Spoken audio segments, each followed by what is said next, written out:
D'abord, on a beaucoup travaillé autour de ce dossier et notre organisation enfin, on a déjà assumé ce débat dans la CFDT, à la préparation du congrès de Tours, avant le congrès de Tours en 2010, où on s'est positionné, y compris en prenant des décisions courageuses, par exemple dire que s'il y a un paramètre à bouger, c'est plutôt la durée que l'âge, parce qu'on pense que c'est la durée la plus juste. Et puis les autres aspects dont je vous ai parlé, c'est-à-dire la contributivité, le financement et l'unification éventuelle des réponses. Des choix très courageux. Mais ces choix, ils ont été approuvés par le Congrès.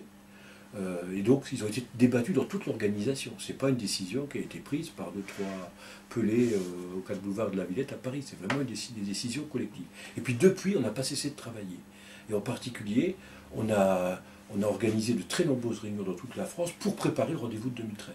Je peux vous dire qu'avec mes collègues, on a rencontré uniquement sur les retraites, dans des journées complètes, environ 1 millier de personnes, dans toute la France, dans tous les milieux, fonctionnaires, non-fonctionnaires, etc.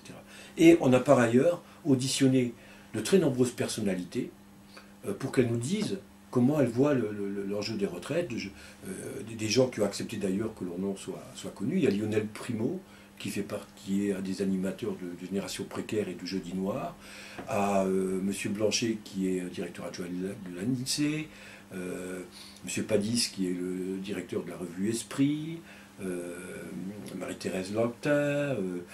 Il y a eu énormément de gens qu'on a consultés, qu'on a écoutés, et donc si vous voulez, cette ouverture au débat avec des experts qui nous donnent un peu leur vision, et puis avec nos équipes syndicales,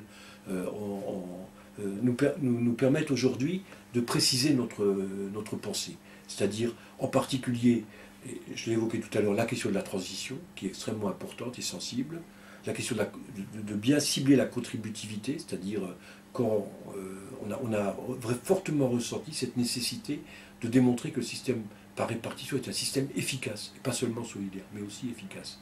Et puis ce qui est, me semble-t-il, très intéressant, c'est deux autres choses qui sont apparues pendant ces débats. D'abord, c'est qu'une réforme systémique, il ne faut pas comparer ce que produira une réforme systémique avec ce que sont nos systèmes de retraite aujourd'hui. Il faut comparer une réforme systémique avec ce que seraient nos systèmes de retraite dans 10, 15, 20 ans si on continue à faire des réformes paramétriques. La deuxième chose extrêmement intéressante dans tous ces débats, c'est l'enjeu intergénérationnel. On a le sentiment que si on ne fait pas attention, on est en train d'assister à un phénomène assez curieux, qui est que les retraites sont socialisées, on garantit les retraites grâce à la répartition par des règles collectives, c'est très bien, il faut continuer, mais on a le sentiment que la solidarité vis-à-vis des jeunes est en train de se privatiser.